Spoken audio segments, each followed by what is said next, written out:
Hello, my name is Chris Hawthorne and I'm one of the people who has been helping us to look through the parts of the book of Daniel on this Bible study we're doing in November-December 2020. Today we're looking at chapters 5 and 6. In chapter 5 things have changed a bit in that Daniel is now much older and King Nebuchadnezzar has died. It is his son, King Belshazzar, who is now on the throne. And we read about a big feast, a party. We have a young king on the throne and he's decided to throw a party. Why? Well, why not? He's young, he's the king, he wants to get things off to a good start. But this king, like his father, wants to show off. He's very arrogant. He believes he is all-powerful. And perhaps, to be fair, it can't be easy to be very humble when, ever since you could speak, you've had servants you could boss about and shout at, and everybody has to do as you say. On top of that, now that he's king, I'm sure everybody is flattering him and telling him how great he is. So, rather like his father, King Belshazzar decides to take things a step too far, a little bit beyond what is acceptable. We can imagine it. The feast has been going on for hours and hours, the wine is flowing, his concubines are vying for attention. How can King Belshazzar take things a little bit further? How can he move on to show everybody how great he is? Well, he tells his servants to go and get some booty, some treasure. And they go and they get some golden goblets that were taken from the temple in Jerusalem and that are sacred symbols to the Israelites. And again, I can imagine that these would be paraded around, shown to everybody, and there would be shouting, there would be cursing, jeering, people showing their contempt and their power over this old enemy, the Israelites. Who knows what kinds of things were done and said as people drank from these goblets. And then it happens. A hand appears and starts to write on the palace wall, and suddenly it goes quiet. God's graffiti. This boastful king is now an ashen-faced, cowering, knees-knocking king. And what's written on the wall? What does it say? Just like his father, King Belshazzar calls for his own experts. He calls for the wise men of Babylon. And once again they are baffled. It takes his wife. How often does it take a wife to come up with a sensible idea to remind her husband? Do you remember Daniel, that old guy? When your dad was having really bad dreams, there was this guy called Daniel and he came and explained them to him. And Daniel is summoned to come and see the king. I wonder what he thought. Not again. Will they never learn? Like father, like son. Daniel is told that he will receive a golden necklace and purple clothing if he can explain the writing on the wall. And, once again, Daniel has to tell the king that these outer symbols of wealth and riches have no interest for him. He will tell the king, he'll tell him for nothing. Daniel explains that, like his father, King Nebuchadnezzar, things have to be learnt, and that kings are not all powerful. King Nebuchadnezzar had to learn to be humble and not arrogant. For a period of time his mind became like that of an animal. He ate grass, he was unable to keep himself clean, and he spent time with the wild asses. And then Daniel tells Belshazzar how it is, and I quote, "But you, Belshazzar, his son, have not humbled yourself, though you knew all of this. Instead, you set yourself up against the Lord of heaven.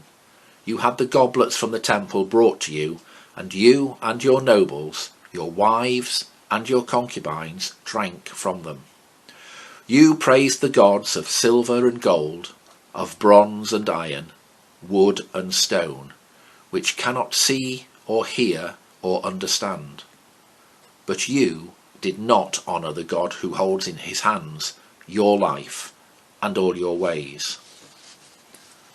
And this is the inscription: Mene, Mene, Tekel, Parsin.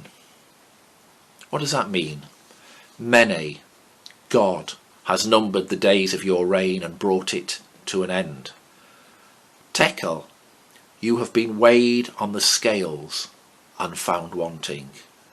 Parsin, your kingdom will be parted, will be divided and given to the Medes and Persians. And again, I wonder what people might have said. There would have been, I suspect, various responses. Rubbish. Others might have said, well, I never drank from that cup. Well, not much anyway. Again, another group might be saying, he's gone too far this time, Daniel. You can't speak like that to Belshazzar. I wonder how many people heard and feared the words of God at this point. Babylon was supposed to be impregnable. They literally had food there stored up, not for years, but for decades. And the river Euphrates went straight through the city, so water was not an issue. But that night, this impregnable city was in fact invaded. Belshazzar was killed, and his kingdom came to an end. So what can we learn from this chapter that could help us to resist the temptation to compromise our convictions when we are under pressure? In the next chapter, in chapter 6, we read what is probably the most famous story in the whole of the book of Daniel. Daniel in the lion's den. And again, time has passed. We have another king. This is a sad story about human jealousy and anger. It's all petty. It's all so human. King Darius this time. But King Darius can see how useful, how beneficial Daniel is. He is wise and trustworthy. He is one of 3 ministers who is responsible for over 120 satraps. Satraps to you and I would be governors, people who make decisions, rulers, sheriffs, something like that. But Daniel distinguishes himself in front of King Darius, so much so that King Darius wants to make him not one of 3, but the top man. And not surprisingly, the other 2 are not happy about this. And so very humanly, they plot and they plan and they spy on Daniel to see if they can catch him out, find something that he does wrong, find something they can hold against him. And they fail. Daniel does not do anything illegal. So they have to make a different plan. And this time they go to King Darius and they flatter him and they say, why don't you pass a law that states for a whole month nobody can worship anybody except you? And if they don't follow this law, then there will be consequences. We'll throw them to the lions. Darius foolishly says, yeah, that sounds like a good idea. I'll go for that. And so the law is passed. And what will Daniel do? It seems to me he has 3 choices. He can follow the law and pray to Darius for 1 month. Alternatively, he could pray to Jehovah, but in secret. Or he can carry on as usual and pray to Jehovah quite openly. And it's no surprise that it's the 3rd option that Daniel goes for. He does not fear anybody except Jehovah, and he carries on worshipping Jehovah openly. And so these spies are able to go to King Darius and say, you know this law? Well, guess who isn't following it? Daniel. And they've managed to catch him out, or so they think.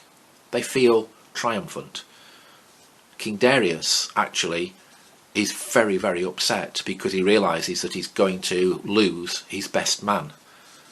However, he still feels he's got to follow to the letter of the law. And so, reluctantly, he has Daniel taken off and dropped into the pit or the lion's den.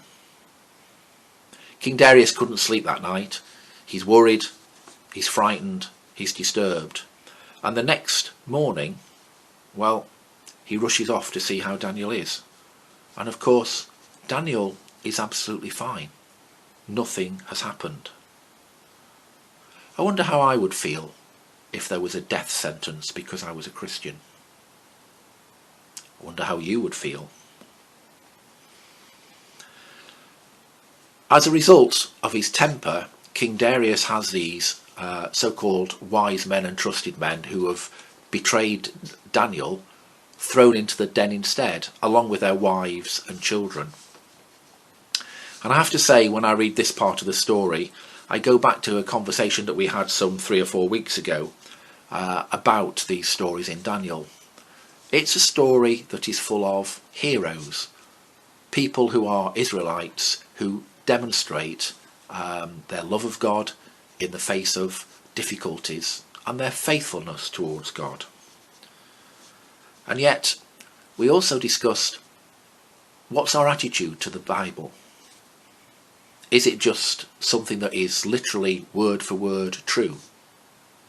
Is it a book with lots of different types of stories in it, and we have to look at them in their social context, and some of them are very interesting and some of them are not particularly interesting? Is it in fact filled with God's Spirit and in some way full of power and messages for us? It has authority. I think it's a mix of all of these things, but I have to say I struggle with the wives and the children being thrown into the lions. I don't doubt that such terrible things could happen and did happen. In chapter 3, Shadrach, Meshach and Abednego spent time in a furnace and they survived, and yet their enemies were then thrown into the furnace instead. Justice can be very rough and cruel in these times, as it can be today. I'm not convinced that that's how God wants us to respond.